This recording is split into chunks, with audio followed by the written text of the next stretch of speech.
बिस्मिल्लाहिर्रहमानिर्रहीम। अस्सलामुअलैकुम। प्रोग्राम आपकी सेहत में मैं हूं आपका मेज़बान डॉक्टर मंसूर नूरानी। नाज़रीन, आज हम अपने इस प्रोग्राम में उन बच्चों को डिस्कस करेंगे जिन्हें आम तौर से स्पेशल बच्चे कहा जाता है। इन स्पेशल बच्चों में एक किस्म डाउन सिंड्रोम बच्चों की होती है। ये डाउन सिंड्रोम बच्चों की जहनी उम्र इनकी मेंटल एज इनकी फ़िज़िकल एज के मुकाबले में कम होती है, इसीलिए इन्हें मेंटली रिटार्डेड बच्चे भी कहा जाता है। ये बच्चे अपने मखसूस कैरेक्टरिस्टिक फेशियल फीचर्स की वजह से और अपनी मखसूस किस्म की हरकत व सकनात की वजह से आम बच्चों से मुख्तलिफ होते हैं। ऐसे ही बच्चों पर गुफ्तगू करने के लिए आज हमने अपने स्टूडियोज़ में जिन मेहमानों को मदऊ किया है वो हैं जनाब डॉक्टर आतिफ़ सईद अंजुम साहिब और उनके साथ तशरीफ़ फरमा हैं डॉक्टर वजीहा रियाज साहिबा। आप दोनों मेहमानों की आमद का शुक्रिया। नाजरीन, मैं आपको यहाँ ये बताता चलूँ कि हमारे ये दोनों मेहमानों का ताल्लुक़ शहर के एक मुमताज़ और मारूफ ऐसे इंस्टीट्यूट से है जहाँ डाउन सिंड्रोम और स्पेशल बच्चों की तालीम और तरबियत का मुकम्मल इंतज़ाम है। तो प्रोग्राम का आगाज़ करते हैं और सवाल पूछते हैं डॉक्टर आतिफ़ सईद अंजुम से कि डाउन सिंड्रोम क्या होता है और उसके जेनेटिक या उसके जो बुनियादी वजूहात हैं या वो फैक्टर्स हैं जिनकी वजह से ऐसे बच्चों की पैदाइश होती है वो क्या क्या हैं। जी डॉक्टर साहब। बहुत शुक्रिया जी आपका इस प्रोग्राम में बुलाने का, और आपने बहुत अच्छा टॉपिक जो स्पेशल बच्चों का जैसे आपने जिक्र किया उस हवाले से आपने सेलेक्ट किया। और डेफिनेटली जो है ये जो डाउन सिंड्रोम है जिन्हें हम मंगोल बेबी भी कहते हैं, इनका ताल्लुक जो स्पेशल बच्चों की एक कैटेगरी से है। और इन बच्चों की जो पैदाइश होती है उसमें कुछ एबनॉर्मलिटीज़, उनके क्रोमोसोम्स की एबनॉर्मलिटी होती है जिसका ताल्लुक हमारे जीन से होता है। और इनमें क्रोमोसोम एक्स्ट्रा होता है जिसकी वजह से आमतौर पे 23 क्रोमोसोम्स के पेयर होते हैं, लेकिन एक क्रोमोसोम एक्स्ट्रा होने की वजह से इन बच्चों के अंदर जो developmental, physical, mental, psychological, emotional कुछ प्रॉब्लम्स उनकी लाइफ में आते हैं। और देखने में ये बच्चे जो है इनके फीचर जो है वो दूसरे बच्चों से डेफिनेटली मुख्तलिफ होते हैं, जिसमें इनकी जो है एक फ़ेस, इनका गोल सा फेस होता है जिसे हम मंगोलिज्म या मंगोल बेबी का इनका नाम दिया जाता है। इनकी नेक जो है वो शॉर्ट होती है। इनका जो ऑक्सीपिटल एरिया होता है वो भी फ्लैट होता है। इसके अलावा इनकी आईज जो है वो अपवर्ड मूव की हुई होती हैं। इनकी नोज़ भी फ्लैट होती है। इसके बाद इनके जो हैंड है वो भी स्मॉल हैंड्स होते हैं, उनमें जो पाल्मर क्रीसिस हैं वो उनमें सिंगल होती है। इसके अलावा इनके जो फुट हैं उसके भी स्मॉल फुट होते हैं, उसके जो फिंगर्स, उनके जो टोज़ हैं वो भी स्मॉल होते हैं। इनकी ज़बान कुछ बाहर से इनकी ज़बान भी जो है, एक तो इनकी लॉन्ग प्रोट्रूडिंग टंग होती है और इनकी ज़बान जो है वो बाहर निकली होती है। इसके अलावा इनके गले के अंदर अगर आप देखा जाए तो इनके अंदर सॉफ्ट पैलेट और हार्ड पैलेट का भी प्रॉब्लम आता है। हाई आर्च पैलेट इनके अंदर होता है। और इसके साथ साथ इनके अंदर कुछ इंटरनल, कुछ बॉडी के जो सिस्टम्स है उसके अंदर भी कुछ एबनॉर्मलिटीज़ होती हैं, जिसमें सबसे इंपॉर्टेंट जो है 40% बच्चों में जो है आमतौर के इनके दिल के अंदर कुछ कंजेनाइटल या पैदाइशी तौर पे कुछ एबनॉर्मलिटी होती है, जिसे हम कहते हैं कि इसके बच्चे के दिल में सुराख है, जिसे हम ASD या VSD कहते हैं। इसके अलावा इनमें डायबिटीज़ या शुगर होने के काफ़ी ज़्यादा चांसेस होते हैं। और उसके बाद इनमें कुछ मैदे की प्रॉब्लम, इनकी डाइजेशन के प्रॉब्लम होते हैं, जिसकी वजह से इनमें डायरिया भी हो सकता है, इनमें कॉन्स्टिपेशन भी हो सकता है। इसके अलावा जो है इनके अंदर थैलेसीमिया आजकल बहुत ज़्यादा उसका जिक्र होता है कि थैलेसीमिया, जिसमें बच्चे को कांस्टेंट ब्लड ट्रांसफ्यूशन की ज़रूरत होती है, इनको थैलेसीमिया भी हो सकता है। इसके अलावा इनमें सिकल सेल अनीमिया, जिसमें खून की कमी हो जाती है, उसमें वो भी होता है। और इसके बाद एक प्रॉब्लम है जिसे हम सिस्टिक फाइब्रोसिस कहते हैं, जिसमें बच्चे के हाजमे का प्रॉब्लम होता है, बच्चे को बार बार डायरिया होता है, कॉन्स्टिपेशन होती है, वोमिटिंग होती रहती है, इनडाइजेशन होता है, उनकी ग़िज़ा हज़म नहीं होती, जिसकी वजह से इनकी ओवरऑल जो फिज़िकल और मेंटल हेल्थ पे जो है ना इफ़ेक्ट पड़ता है। तो यहाँ मैं एक और चीज़ बताता चलूँ कि ये जो डाउन सिंड्रोम के बच्चे हैं इनकी आमतौर पे 3 तरह के ये इनकी कैटेगरीज होती हैं। जिसे हम पहला कहते हैं ट्राइसोमी 21, सेकंड को हम कहते हैं ट्रांसलोकेशन, और थर्ड जो होती है मोज़ेक वैरायटी इसमें होती है।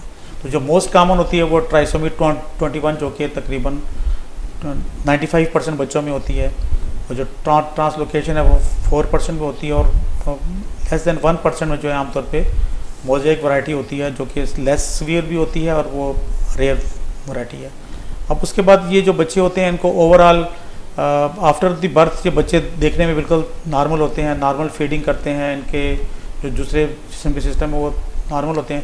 लेकिन जैसे जैसे ये बच्चे बड़े होते हैं इनके अंदर जो इनके अंदर कॉग्निटिव एबिलिटीज़ होती हैं, इंटेलेक्चुअल एबिलिटीज़ होती हैं, जो स्पीच का प्रॉब्लम होता है, जो अंडरस्टैंडिंग है, जो इमोशनल इश्यूज होते हैं वो दूसरे बच्चों से अलग होते हैं, जिसकी वजह से पेरेंट्स को भी प्रॉब्लम आता है और फिर जब सोसाइटी में ये जाते हैं तो वहाँ भी इनको अपने आप को अडाप्ट करना जो है वो मुश्किल हो जाता है। डॉक्टर वजीह रियाज, मैं आपसे पूछूंगा कि डाउन सिंड्रोम बच्चों में मेंटल एज तो कम होती है, लेकिन उन्हें बिहेवियरल प्रॉब्लम्स कौन कौन सी होती है आम बच्चों से डील करते वक्त? देखिए, बुनियादी तौर पे क्योंकि हम जब इनके जहनी सलाहियत की बात करते हैं, आम बच्चे के अंदर एक सलाहियत होती है कि वो अपनी विशेस बता सकता है, अपनी नीड्स बता सकता है। चूँकि जैसे अभी डॉक्टर साहब ने कहा कि इनकी जहनी उम्र कम होती है इनकी जिस्मानी उम्र के हवाले से या कंपैरिजन में, तो ऐसा बच्चा अपनी नीड्स कम्युनिकेट नहीं कर पाता। और अगर हम नफ्सियाती तौर पे इसके बैकग्राउंड में जाएं तो वो चीज़ फ्रस्ट्रेशन का बायस बहुत बनती है। तो जो बहुत कॉमन और बहुत आम जो बिहेवियरल इश्यूज़ हैं, हम कह सकते हैं कि रवैये से मुतालिक जो मसाइल बच्चों में होते हैं, उनमें सबसे कॉमन ये है कि एग्रेशन, गुस्सा, चिड़चिड़ापन, ज़िद, स्पीच अगर डेवलप नहीं हुई, जैसे डॉक्टर साहब ने कहा कि बहुत सारे बच्चों में स्पीच नहीं होती, तो डेफिनेटली वो ना वो चीज़ों को इस तरह से कंसीव कर पाते हैं, ना वो कम्युनिकेट कर पा रहे हैं। तो उसके पीछे जो अवामिल हैं कि वो चिड़चिड़ापन, ज़िद, सेल्फ एस्टीम का इशू बहुत इंपॉर्टेंट है जो मैं यहाँ डिस्कस करना चाहूँगी, क्योंकि यूजुअली ऐसे बच्चों को अगर हम देखा जाए तो माशरे से थोड़ा सा अलग कर दिया जाता है। इवन वालिदैन शुरू से ही कोशिश करते हैं कि अपने बच्चे को थोड़ा बचा के रखें, या तो वो उनके लिए एक आजमाइश होता है या वो उनके लिए खुदा का एक वली होता है, उससे दुआएं करवाई जा सकती हैं, लेकिन ऐसे बच्चे को inclusive member of society feel नहीं कराया जाता।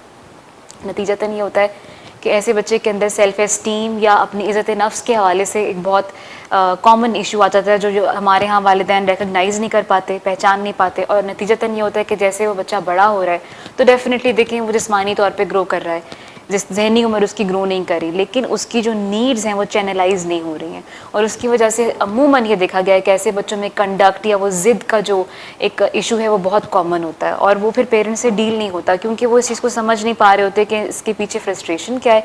और कॉमनली ऐसा बच्चा बहुत एग्रेसिव बिहेवियर्स के साथ सामने आ रहा होता है। सेल्फ म्यूटिलेशन बिहेवियर भी होते हैं, कभी कभार खुद को हर्ट करना, दूसरे बच्चों को हर्ट करना, क्योंकि वो इंक्लूसिविटी वाला फैक्टर जो है वो हमारी सोसाइटी में इग्नोर कर दिया जाता है। ऐसे बच्चे को दूसरे बच्चों से, इवन अपने ऐसे बहन भाइयों से जो डाउन सिंड्रोम का शिकार नहीं भी हैं, तो स्पेशल कह के या कहते हैं कि जी तुम इस काबिल नहीं हो, या कुछ इस तरह से कहते कुछ एक कमतरी का एहसास घर से भी शुरू हो जाता है।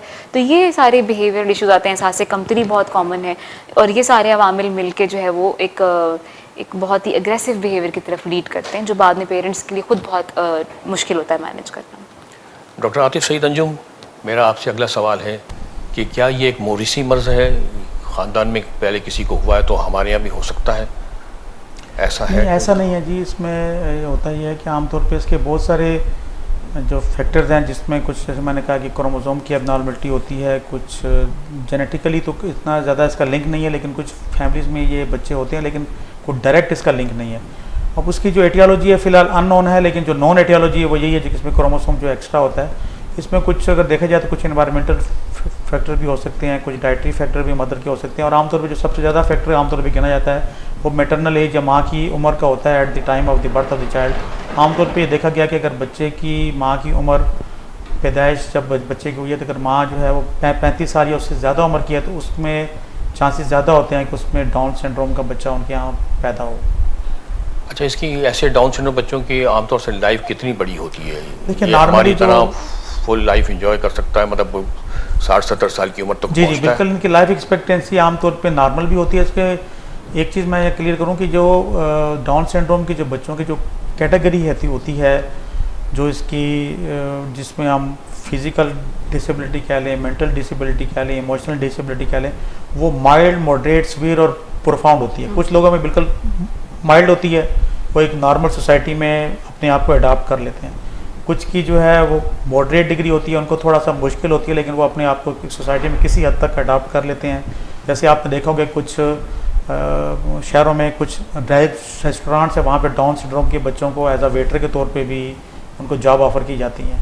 तो वहाँ पे एक तरह का एक सिनेरियो ऐसा बनता है कि जो भी वेटर होता है वो बच्चा डाउन सिंड्रोम का होता है, और उनको चूँकि उनको ये काम इसलिए दिया जाता है कि उनकी मेंटल कैपेसिटी इतनी होती है कि वो लोगों के साथ डील कर सकें, उनकी चॉइसेस के मुताबिक उनको फूड सर्व कर सकें।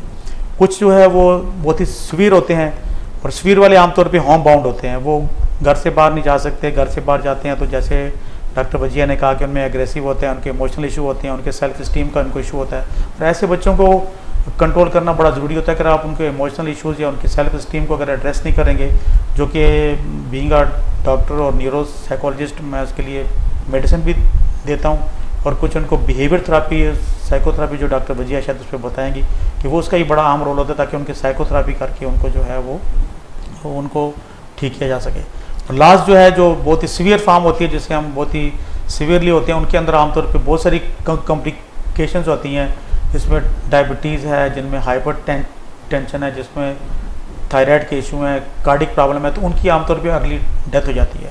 तो डाउन सिंड्रोम में अगर बच्चे को कार्डिक प्रॉब्लम अगर नहीं है, उसको डायबिटीज़ अगर उसको नहीं है, उसको कॉग्निटिव इम्पेयरमेंट सीवियर नहीं है, तो इनकी लाइफ एक्सपेक्टेंसी 40-50 जो सी हमारे यहाँ नॉर्मली है उतनी हो सकती है। ये डिपेंड करता है कि उनकी कोमॉर्बिडिटीज़ कितनी है, उनके रिस्क फैक्टर कितना है, और वही यहाँ पे कॉन्सेप्ट आता है अर्ली इंटरवेंशन। अगर आपने अर्ली इंटरवेंशन करके अगर कार्डिक प्रॉब्लम है भी है, अगर आपने कार्डियोलॉजिस्ट को दिखा के उसको करेक्ट कर लिया है, डायबिटीज़ है तो उसको अगर आपने कंट्रोल कर लिया है, उनके अंदर ओबेसिटी अगर हो रही है, जो उनमें ओवर ईटिंग वगैरह भी होती है, तो अगर आपने ओबेसिटी को कंट्रोल कर लिया, तो फिर उसके दूसरे रिस्क फैक्टर भी इसमें कंट्रोल हो जाते हैं, फिर उनकी लाइफ एक्सपेक्टेंसी एक नॉर्मल की तरफ जा सकती है। डॉक्टर वजिया, मैं आपसे पूछूंगा कि इन बच्चों को स्पेशल बच्चे क्यों कहा जाता है?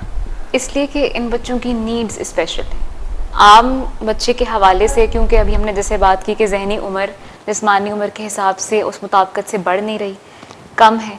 तो जैसे जैसे ये मूव करते हैं, बड़े होते हैं, उस तरह की उनकी नीड्स डिमांड करती हैं कि उनको स्पेशल अटेंशन दी जाए। और ये कॉन्सेप्ट हमारे यहाँ अक्सर लोग समझते नहीं, उनको लगता है कि स्पेशल बच्चे का मतलब ये है कि ये एबनॉर्मल है। हमारे यहाँ जैसे अब मेंटल रिटार्डेशन की टर्म भी हम कह रहे हैं कि ऑब्सोलीट कर दें, हम ऐसे बच्चों को इंटेलेक्चुअली चैलेंज्ड बच्चे कह सकते हैं, या बच्चे या चिल्ड्रन विद स्पेशल नीड्स कहा जाता है। अब इन बच्चों को उस कैटेगरी में नहीं डाला जाता जो टैबू का बायस बनता है, और इनको स्पेशल इसीलिए कहा जाता है, इसलिए नहीं कि उनमें कोई कमी है। हमारे यहाँ अमूमन माशरे में ये समझा जाता है कि बच्चे में अगर कोई कमज़ोरी है, कोई कमी है, या बच्चा नॉर्मल है सो कॉल्ड, तो वो स्पेशल बच्चा है। जी हमारा बच्चा स्पेशल है, आपका बच्चा स्पेशल है। ये बच्चा स्पेशल इसलिए है कि आम बच्चों के मुकाबले में इस बच्चे की नीड्स स्पेशल हैं, इसको स्पेशल अटेंशन की ज़रूरत है, इसको स्पेशलाइज्ड किस्म की एजुकेशन की ज़रूरत है, इसको स्पेशलाइज्ड किस्म की सपोर्ट की ज़रूरत है। इसी वजह से ये बच्चों को स्पेशल बच्चे कहा जाता है। आप इन बच्चों की देखभाल कैसे की जाती है, इसको पूरी तरह एलोबरेट करेंगे आप? देखिए, बुनियादी तौर पे अब जैसे डॉक्टर साहब ने कहा कि तिब्बी लिहाज से तो हम कह सकते हैं कि जी दवाएं होती हैं, हम इंटरवेंशंस कर सकते हैं। बिहेवियरली हम इंटरवेंशंस की जब बात करते हैं तो हम उसमें पूरी पेरेंटल काउंसलिंग के ऊपर बहुत फोकस करते हैं कि आपकी पेरेंटल काउंसलिंग जो है वो पूरा एक फिर डोमेन है, हम फिर बताते हैं वालिदैन को कि क्या किस तरह से करना है, तो वो हम एक्सप्लेन करते हैं उनको कि पेरेंटल काउंसलिंग क्यों ज़रूरी है। डॉक्टर साहिबा, मैं आपसे यहाँ इजाज़त मांगूंगा, एक ब्रेक लेना है हमें। श्योर। नाज़रीन, हम यहाँ एक छोटा सा ब्रेक लेंगे। ब्रेक के बाद डॉक्टर वजिया से इसी सवाल का जवाब पूरी तरह हम सुनेंगे। आप कहीं नहीं जाइएगा, हमारे साथ रहिएगा।